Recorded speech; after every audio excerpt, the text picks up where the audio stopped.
हम मीनू झा प्रणाम करै छी समस्त मिथिलावासीके एकटा विदाइ समदाउन लऽ कऽ एलहुँ हँ।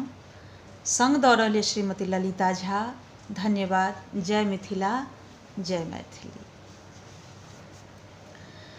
डोलिया कहार लेने ठाढ़ दुआरिया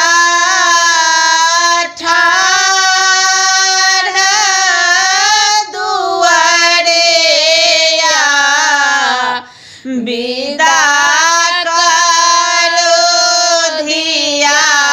के चुमार विदा करो धिया के चुमार।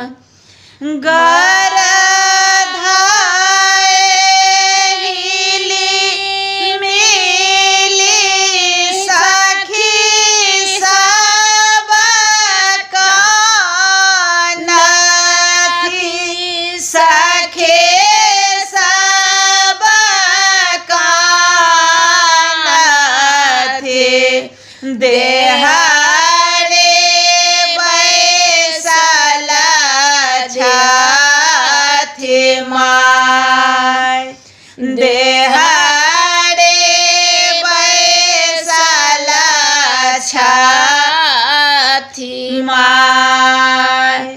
आब ककरा हम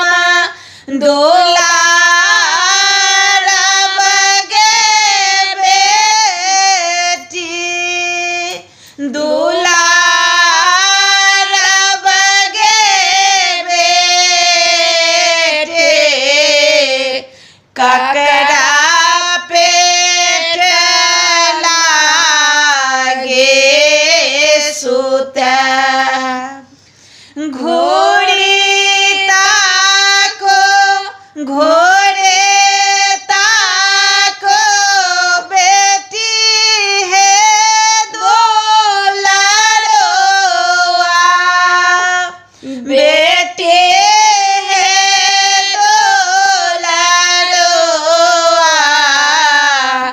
फेर दिया मुख हो देखाय मायर कानथि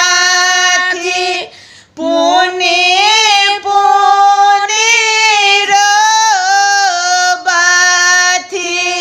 पुनि